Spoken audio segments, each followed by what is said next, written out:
Bulletin में कहेंगे खुशामदीद। सबसे पहले आपको बताएं कि पंजाब के गवर्नर चौधरी मोहम्मद सरवर ने बड़ा दावा कर दिया। कहते हैं बेनजीर भुट्टो, नवाज शरीफ और इमरान खान को वजीर आजम उन्होंने बनवाया। लाहौर में सहाफियों से गैर रस्मी गुफ्तगू करते हुए बताया कि साफ पानी के मामले पर शहबाज शरीफ से लड़ाई ना होती तो आज वो नून लीग में होते। गवर्नर पंजाब ने यह भी बताया कि उनके जराये के मुताबिक army chief general Qamar Javed Bajwa मुद्दत मुलाजमत में मजीद तोसी नहीं चाहते।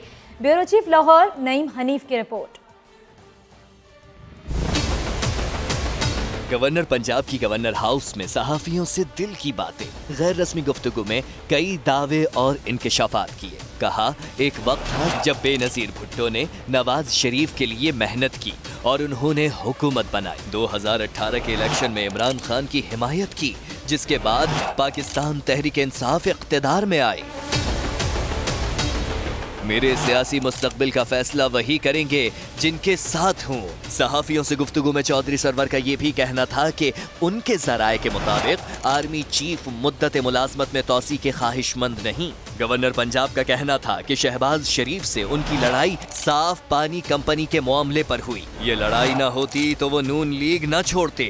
मुशर्रफ दौर में नवाज शरीफ और शहबाज शरीफ के वीजे भी उन्होंने लगवाए थे। चौधरी सरवर का कहना था कि पाकिस्तान में किसी जमात में जमहूरियत नहीं, यहाँ निजाम नाकाम नहीं, लोग नाकाम हैं। जब रियासत कमजोर और लोग ताकतवर हो जाएं, तो ऐसे हालात पैदा होते हैं। तब्दीली के लिए हमें मजीद 5 साल दिए जाएं।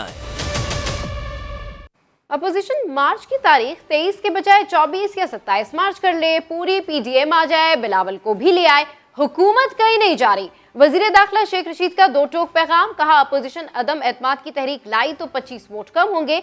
इमरजेंसी या सदारती निजाम की कोई तजवीज काबीना में नहीं आई। जो कह रहे थे कि ये हुकूमत जा रही है, इमरान खान कहीं नहीं जा रहा, और कह रहे थे बैठ गई है हुकूमत। इमरान खान की हुकूमत अपोजिशन की जड़ों में बैठ गई है। इमरान खान की खुशनसीबी है कि उसको एक ऐसी नालायक थकी हुई इसके रिंग पिस्टन बैठे हुए हैं। अब वो कह रहे हैं कि हम इस्लामाबाद आ रहे हैं। आ जाएं भाई, शौक पूरा कर लें। क्या करेंगे आप? अदम एतमाद, अपना मुंह देखें। ये मुंह और मैसूर की दाल, ये मुंह और मैसूर की दाल है। 23 मार्च को ओआईसी के लीडर्स आ रहे हैं। 21 मार्च से बाद सड़कें 22 मार्च से बंद होंगी। आप अपने फैसलों पे गौर करें। ना हम जा रहे हैं, ना आप इस काबिल हैं कि आप आ रहे हैं। सो मेरी इनसे दरखास्त है कि 23 मार्च को 24 कर लें, 27 कर लें। बिलावल ने भी कोई तारीख दी है, पता नहीं कौन सी है, उसके साथ मिलकर आ जाए, कोई फर्क नहीं पड़ता। हमारी तरफ से कोई रुकावट नहीं है। अगर आप कानून को हाथ में नहीं लेंगे तो हम आपको हाथ में नहीं लेंगे। अगर आप कानून को हाथ में लेंगे, हम आपको हाथ में लेंगे। मुस्लिम लीग नून के खिलाफ झूठे मुकदमात बनाए गए। राना सनाउल्लाह कहते हैं कि आए रोज बहरान मुल्क में सर उठा रहे हैं। लाहौर धमाके के वक्त इमरान खान अपनी गालम गलोच ब्रिगेड के साथ वजीर आजम हाउस में थे। इल्ज़ाम लगाया कि कोरोना के दौरान मिलने वाली इमदाद से 1 अरब रुपए पीटीआई की सोशल मीडिया टीम को दिया गया।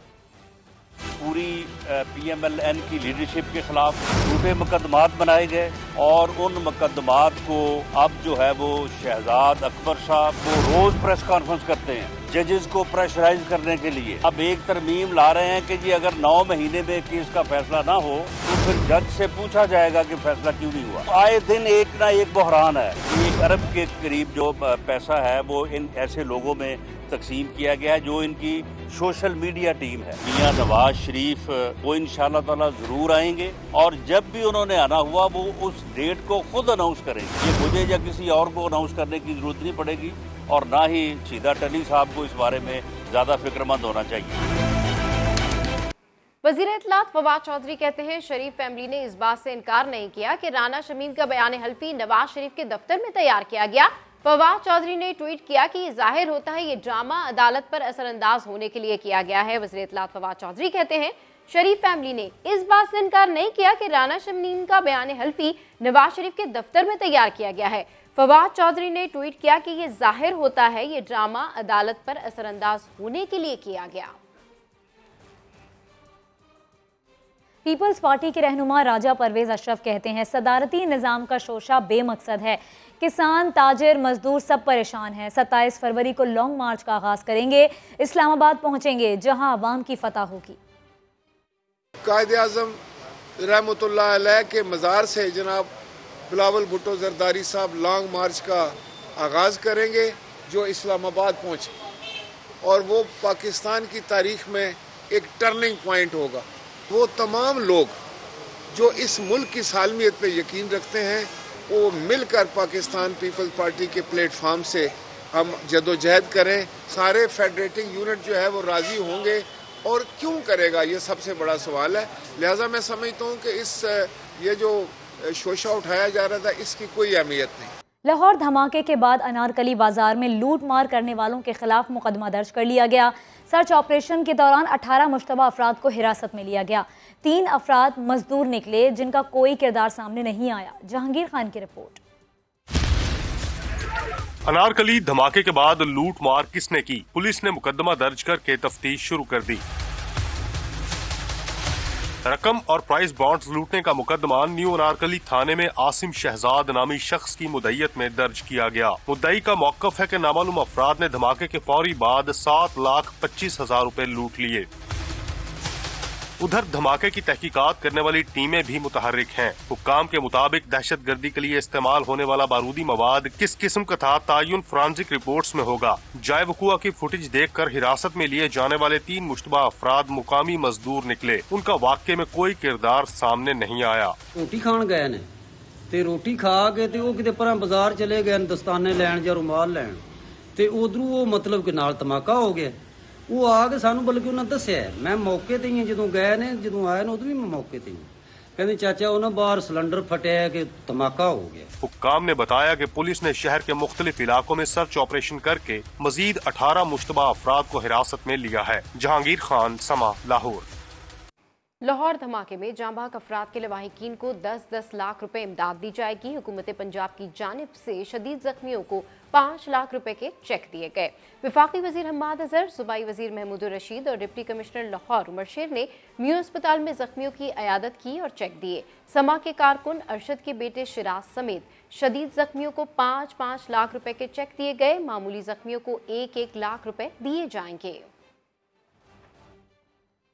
लाहौर धमाके के बाद बात करेंगे एक और सानहे की जिसका गम अब भी ताज़ा है। मरी, जहां का सुहाना मौसम लोगों को बर्फपोश वादी में खींच लाता था, वहां इंतहाई कम तादाद सैर तफरी को जा रही है। माजी में इस मौसम की बर्फबारी देखने के लिए हज़ारों सयाह आते थे, मगर इस बार सिर्फ 1400 सयाह पहुंचे। शहजाद अली की रिपोर्ट। मौसम की दूसरी बर्फबारी से मलका कोहसार का हुस्न दो चंद हो गया, मगर सानहा मरी के बाद यहाँ का रौनक मेला पूरी तरह बहाल ना हुआ। माजी में बर्फबारी देखने हजारों सयाह आते थे। असिस्टेंट कमिश्नर के मुताबिक इस बार एक दिन में सिर्फ 1400 के करीब सयाह मरी आए। मकामी इंतजामिया बर्फबारी शुरू होते ही सड़कें साफ करने के लिए मैदान में आ गई। आसमान से सफेद गाले बरसने का सिलसिला सारा दिन रहा। शाम को लाइट्स रोशन हुई तो मंजर और भी दिलकश हो गया। जो थोड़े बहुत सयाह आए वो सुहाने मौसम से लुत्फानंदोज होते रहे। वीकेंड के बावजूद बेशतर होटल खाली और मालिकान मायूस नजर आए। ट्रैफिक पुलिस के मुताबिक हफ्ता को सयाहों की 961 गाड़ियां मरी में दाखिल और 450 गाड़ियां वापस गईं। रात तक 1129 गाड़ियां वहां मौजूद थीं। मरी में सयाहों की तादाद कम क्यों? होटल के ज्यादा किरायों की वजह से लोगों ने चंद घंटे ठहरने का सोचा तो पार्किंग माफिया आदम का 4 घंटे के 400 और 8 घंटे के 700। शहरियों ने शिकायत की कि इतने बड़े सानिये के बाद भी सबक न सीखा। आखिर कब सुधार आएगा? तीनों फौत हो गए, 16 लोग मर गए, 3 लोग फौत हुए। जो डेथ हुई है इन होटलों की वजह से हुई है, क्योंकि 70-70 हजार इन्होंने मांगा है। बच्चे रो रहे थे लेकिन उन्होंने कमरा किराए पे नहीं दिया। 1 नाइट का 50,000 रुपए मांग रहे थे, उन्होंने कह दिया जी हमने 50 से कम नहीं देना। यही शिकायत की थी मरी से वापस आने वालों ने सानेहे के बाद। मरी के होटल वालों ने मुनाफाखोरी की खातिर लोगों को गाड़ियों में ठिठरने के लिए छोड़ दिया था और आज वहां के होटलों में वीराना है, कमरे खाली पड़े हैं। हमारे पास तकरीबन 65 रूम है, 65 में से 3 या 4 रूम हमारे पास लगे हुए हैं। सयाह का एतमाद जो बहाल नहीं हो सकता। तो जितने भी होटल्स हैं यहाँ पे वो भी मोस्टली मैक्सिमम 1 या 2 रूम या किसी में तो है ही नहीं रूम। होटल वालों के दिमाग ठिकाने आने लगे, मगर पार्किंग माफिया को लगाम ना डाली जा सकी। 4 घंटे के 400, 8 घंटे के 700 और 8 घंटे के बाद 1000 रुपए वसूल किए जा रहे हैं। और के अपने मनमाने कराए हैं जी। पार्किंग प्राइवेट पार्किंग है, कोई 600 मांग रहा है, कोई 800 ले रहा है। वो तो जब रश के हिसाब से लेते हैं। देख लें अभी भी अगर कुछ हुआ होता, इंतजामिया ने कुछ किया होता तो ये रेट इतने ज़्यादा ना होते। ज़्यादा से ज़्यादा 200 या 300 होना चाहिए था पर नाइट का। मरी में सयाहों की तादाद इंतहाई कम हो गई है। जो आ रहे हैं वो भी नाराज होकर वापस जाने की बातें कर रहे हैं। वापस जा रहे हैं, हम नहीं रुक सकते यहाँ पे। रूम्स हैं मगर महंगे बहुत है। उसके अलावा हीटर के भी चार्जेस हैं और हीटर से कमरा ठंडा भी नहीं हो रहा। बोलते 24 घंटे गर्म पानी है, बट गर्म पानी भी नहीं है, ठंडा यक बर्फ जैसा पानी है। बुजदार साहब ने किसी डिग्री की तरह तहकीकाती रिपोर्ट लेते हुए तस्वीर तो बनवा ली, मगर मरी की उस तस्वीर से कब वाकिफ होंगे जो यहाँ मौजूद माफियाज ने बना रखी है। माफियाज का खात्मा सयाहों को एक बार फिर मरी की जानिब खींच सकता है। बलूचिस्तान में कौमी शाहराहों पर हादसात के दौरान 5 अफराद जाँ बहक। हन्ना ओढ़क में ट्रैफिक जैम के बाइस सयाह घंटों फंसे रहे। मुजीबुल्लाह की रिपोर्ट देखिए। मगरिबी हवाएं बलूचिस्तान में अपने साथ बर्फबारी और गरज चमक के साथ बारिशों का सिलसिला ले आई। क्वेटा, ज़ियारत, कलात, बारखान, पशीन, जोब, किला अब्दुल्ला, किला सैफुल्ला, लोरलाई और चमन समेत मुख्तलिफ अजला में कहीं बर्फबारी तो कहीं बारिशों का सिलसिला जारी रहा। मुंगचर में बर्फबारी के बाद कौमी शाहराह पर बर्फ जम गई। मुसाफिर कोच और गाड़ी के दरमियान तसादुम हुआ, जिसके नतीजे में एक ही खानदान के 5 अफराद जाँ बहक हो गए। कलात और मस्तों के मुख्तलिफ ट्रैफिक हादसात में 5 अफराद जख्मी हुए। क्वेटा के सयाहती मकाम हना उड़क में बर्फबारी का लुत्फ उठाने वाले सयाह शदीद ट्रैफिक जैम में फंस गए। सैकड़ों गाड़ियों की लंबी कतारें लग गईं और उनमें मौजूद बच्चे, बुजुर्ग और खवातीन समेत बड़ी तादाद में सयाह कई घंटों तक महसूर रहे। क्वेटा में तो कोई इस तरह जगह है नहीं, यही एक हनाउड़क है। इधर लोग आते हैं बच्चों के साथ, वो भी 2-3 घंटे फंस जाते हैं हम लोग। महकमा मौसमियात के मुताबिक आइंदा 24 घंटों के दौरान सूबे भर में मतला खुश्क और शदीद सर्द रहने का इम्कान है। कैमरा और रिपोर्टिंग टीम के साथ मुजीबुल्लाह, समा, क्वेटा। खबरों में आगे देखिए जानलेवा इश्तिहार। सुप्रीम कोर्ट के जज जस्टिस काजी फाइज ईसा कहते हैं आज पाकिस्तान के दिल लाहौर को देखकर बड़ी तकलीफ हुई। बिला वजह रास्तों को बंद किया हुआ है, गटर खुले हैं, गंदा पानी बह रहा है। लोगों को मशवरा है गाड़ियों के बजाय पैदल सफर करें। लाहौर को कहते हैं पाकिस्तान का सबसे खूबसूरत शहर है, मगर मुझे बड़ी तकलीफ हुई। पानी हर जगह खड़ा था, पेवमेंट में कई जगह, और ये मैं दूर दराज गाँव की बात नहीं कर रहा हूँ, मैं माल रोड GOR से हाई कोर्ट तक। तो आप ज़रूर किसी दिन आप लोग ये फैसला करें कि आज हम सब गाड़ी घर पे छोड़ेंगे और पैदल आएंगे। आगे बढ़ेंगे। लाहौर के लिए मेयर का उम्मीदवार कौन होगा? तहरीक इंसाफ ने अपना कार्ड शो कर दिया। हम्माद अजहर के नाम पर कुरान निकला। आइंदा बल्दियाती इलेक्शन में PTI की जानिब से हम्माद अजहर मेयर लाहौर के उम्मीदवार होंगे। हम्माद अजहर के साथ यास्मीन राशिद और मियाँ असलम इकबाल भी दौड़ में शामिल थे। एक अच्छा फैसला आएगा, हम एक अच्छी मुतबादिल साफ सुथरी क़यादत लाहौर के अवाम को देंगे। लाहौर को सिर्फ चंद अमीर लोगों के इलाकों से पूरे लाहौर में इंशाअल्लाह ताला लाहौर को लाहौर बनाएंगे। टंडोवालायार में MQM पाकिस्तान के रहनुमा भोलू खानजादा के कत्ल के बाद हालात कशीदा हो गए। जलाओ घिराव के इल्जाम में 5 अफराद को गिरफ्तार कर लिया गया। गिरफ्तारियों के खिलाफ एहतजाज करती खवातीन पर पुलिस ने डंडे बरसा दिए। टंडोवालायार में MQM पाकिस्तान के रहनुमा खलीलुर रहमान और भोलू खानजादा के कत्ल के बाद गुज़िश्ता रोज से शहर के हालात कशीदा हैं। रात गए नामालूम अफराद ने कार और मोटरसाइकिलों को आग लगाई। थाना A सेक्शन में 2 अलग अलग मुकदमात दर्ज हुए। पुलिस ने जलाओ घिराव के इल्जाम में 5 अफराद को गिरफ्तार कर लिया। गिरफ्तारियों के खिलाफ इस्लामिया मस्जिद मेन रोड पर एहतजाज हुआ तो पुलिस ने लाठी चार्ज कर दिया।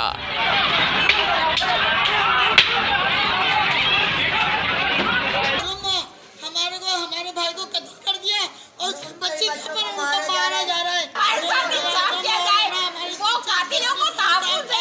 कशीदा सूरत हाल के पेश नजर पुलिस की मजीद नफरी को मौके पर तलब किया गया। पुलिस के मुताबिक भोलू खानजादा पर हमले के इल्जाम में सिंध तरक्की पसंद पार्टी का रहनुमा असद जस्कानी गिरफ्तार हुआ है, जो खुद भी मौके पर जख्मी हुआ था।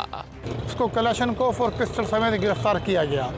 जख्मी हालत में उसे गिरफ्तार किया गया और गिरफ्तार करने के बाद वो हमारी कस्टडी में था और भोलू खानज़ादा वहीं पर एक्सपायर हो गया। फिर भी उसकी डेड बॉडी हमने हॉस्पिटल पहुंचाई और उनके खिलाफ एफआईआर दाखिल की। खलीलुर रहमान और भोलू खानजादा के कत्ल के खिलाफ MQM पाकिस्तान की कॉल पर टंडो अलायार में यौम सोग मनाया गया। कारोबारी मराकज़, तालीमी इदारे और पेट्रोल पंप्स बंद रहे। MQM पाकिस्तान के कन्वीनर खालिद मकबूल सिद्दीकी कहते हैं पीपल्स पार्टी ने खलीलुर रहमान के कत्ल के साथ लसानी फसाद की आग भड़का दी है। पुलिस चौकी पीपल्स पार्टी और पुलिस ने मिलकर जलाई। सूबाई वजीर सईद गनी ने MQM पर लसानी फसाद कराने का इल्ज़ाम लगा दिया। पीपल्स पार्टी ने खलीलुर रहमान के कत्ल के साथ लिसानी फसादात की दाग बेल डाल दी। MQM पाकिस्तान का सिंध की हुक्मरां जमात पर इल्जाम। खालिद मकबूल सिद्दीकी कहते हैं टंडो अलायार में पुलिस चौकी पीपल्स पार्टी और पुलिस ने मिलकर जलाई। लिसानी फसादात पाकिस्तान पीपल्स पार्टी की मददगार और माविन बनती है। अभी टंडो अलायार में होने वाले इस ऑपरेशन को फौरी तौर पर रोका जाए। जरदारी साहब की जेब पाकिस्तान के मुकद्दर से ज्यादा अहम और बड़ी नहीं हो सकती। वजीर इत्तला सिंध सईद गनी का जवाब, कहा MQM पाकिस्तान एक कत्ल के वाक़ये को लसानियत की बुनियाद बनाकर आग भड़काना चाहती है। MQM जो है वो लिसानी फसादात चाहती है। उन्होंने लोकल गवर्नमेंट के कानून को लिसानी फसादात की बुनियाद बनाने की कोशिश की। ये जो वाक़या टंडो अलायार में हुआ है ये जुर्म है, ये क्राइम है और क्राइम को क्राइम के तौर पे लिया जाना चाहिए। सईद गनी का कहना था सिंध में बसने वालों को आपस में लड़ाने की हर कोशिश को नाकाम बनाएंगे। कोरोना के फैलाव के पेश नज़र NCOC के बड़े फैसले, मसाजिद और दीगर इबादत गाहों में सिर्फ वैक्सीन शुदा अफराद को जाने की इजाज़त होगी। कालीन और दरियाँ हटा दी जाएंगी। National command and operation centre ने नमाज जुमा का खुतबा भी मुख्तसर रखने की हिदायत कर दी है। इस हवाले से रिपोर्ट कर रही हैं अरहम खान। कोरोना की नई लहर के वार तेज हुए तो NCOC ने भी वायरस का फैलाव रोकने के लिए बड़े फैसले कर लिए। मसाजिद या दीगर इबादत गाहों में जाकर इबादत करने की इजाजत सिर्फ वैक्सीन शुदा अफराद को मिलेगी। इबादत के दौरान 6 फुट का समाजी फासला बरकरार रखना और मास्क पहनना भी लाजिम करार दे दिया गया।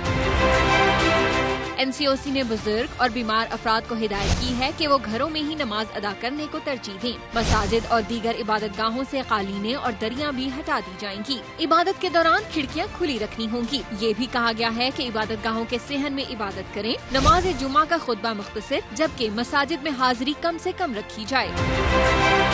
मुल्क भर में ज्यादा कोरोना केसेस की शरह वाले तालीमी इदारे 1 हफ्ते के लिए बंद कर दिए जाएंगे।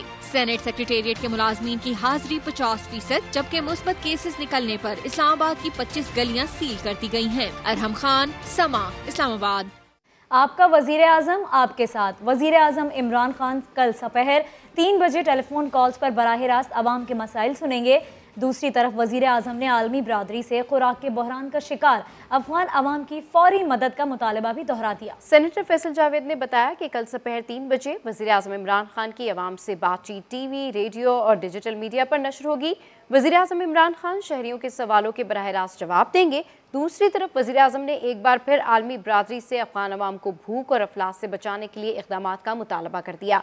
अक़वाम मुत्तहिदा के तहफ़्फ़ुज़ फराहम करने के मुतफ़िक़ा उसूल आलमी बरादरी को अफगान अवाम की मदद का पाबंद बनाते हैं। Welcome back. महंगाई की वजह से लोग मुश्किल हालात से दो चार हैं, हम इस बात से गाफिल नहीं और ना हो सकते हैं। वज़ीर ख़ारजा शाह महमूद कुरैशी की मुल्तान में मीडिया से गुफ्तगू, सिंध के बल्दियाती एक्ट पर भी तनकीद की। उन्होंने कहा कि पूरा सूबा मुखालिफत में खड़ा हो चुका है। 27 फरवरी को बिलावल कराची से इस्लामाबाद और हम पंजाब से कराची मार्च करेंगे। रास्ते में कहीं मुलाकात हो जाएगी।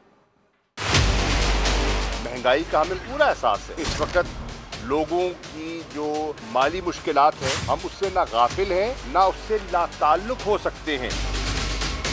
ऐसे इक़दाम ले रहे हैं जिससे अल्लाह के फजल करम से अब रिकवरी की तरफ जो मईशत है वो माइल हो रही है।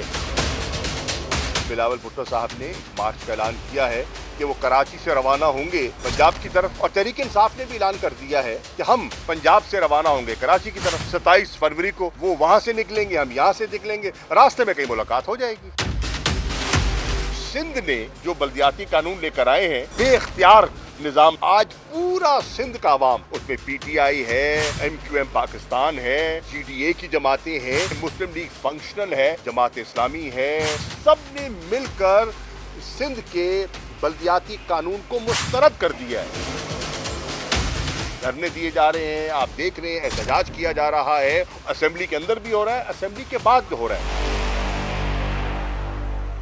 कराची में साइन बोर्ड माफिया ने एक बार फिर एंट्री दे दी। हुकूमत और बल्दियाती इदारों की सरपरस्ती में शहर भर में साइन बोर्ड्स की भरमार हो गई। खतरनाक स्ट्रक्चर वाले इश्तहारी बोर्ड शहरियों के लिए खतरा बन गए। इस हवाले से रिपोर्ट कर रहे हैं मोहम्मद अली हफीज। कराची का चप्पा चप्पा एक बार फिर साइन बोर्ड्स का जंगल बन गया है। शहर का कोई कोना ऐसा नहीं जो इश्तिहार माफिया की नजर से बचा हो। डिस्ट्रिक्ट ईस्ट में वाक़ शहर की अहम शाहराह राशिद मिनास रोड इन बेहंगम और बड़े साइन बोर्ड से भर चुकी है। बुलंदो बाला इमारतों पर लगे ये साइन बोर्ड शहरियों के सरों पर खतरे की तरह लटक रहे हैं। शाहराह पाकिस्तान पर जहां नजर दौड़ाओ इश्तिहारात की भरमार नजर आती है। साइन बोर्ड माफिया का शिकंजा गुलशन इकबाल नेशनल स्टेडियम के तरफ तक फैल चुका है। पूरी की पूरी इमारत साइन बोर्ड से छुपा दी गई है।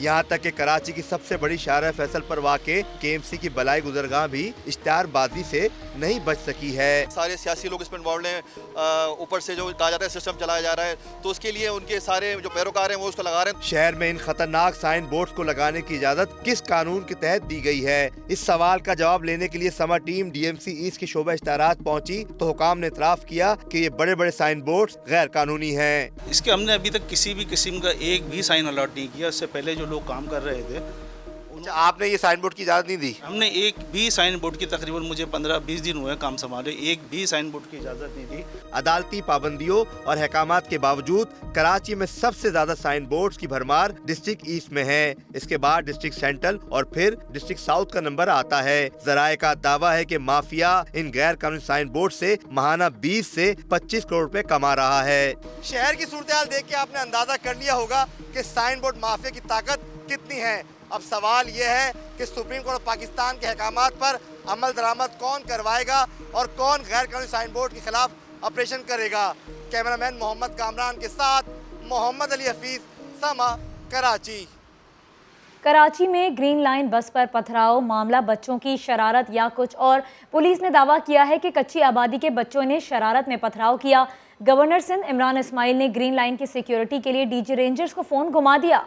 DG रेंजर्स से गुफ्तगू करते हुए गवर्नर सिंध ने कहा कि रेंजर्स एहलकारों को ग्रीन लाइन रूट के गश्त पर मामूर किया जाए, जबकि MKM के अमीनुल हक ने दावा किया कि माफिया को कराची का नया ट्रांसपोर्ट सिस्टम बर्दाश्त नहीं हो रहा। ग्रीन लाइन की सिक्योरिटी की जिम्मेदारी सिंध हुकूमत की है। दूसरी जानिब पुलिस ने दावा किया है कि कच्ची आबादी के कुछ बच्चों ने शरारत में बस पर पत्थर फेंके। SSP सेंट्रल ने मुताल्लिका SHO को पथराव करने वाले बच्चों को तलाश करने की हिदायत कर दी है, जबकि एडिशनल IG ने रूट के इतराफ पुलिस पेट्रोलिंग बढ़ाने की हिदायत कर दी। फैसलाबाद में फनकार गैर महफूज नामालूम अफराद ने नसीम विक्की और आगा माजिद की कार पर फायरिंग कर दी। दोनों अदाकार बाल बाल बच गए। पुलिस ने मुकदमा दर्ज करके मुल्जिमान की तलाश शुरू कर दी। मारूफ स्टेज अदाकार नसीम विक्की और आगा माजिद रात गए थिएटर से वापस जा रहे थे कि मोटरसाइकिल सवारों ने उनकी कार पर फायरिंग कर दी।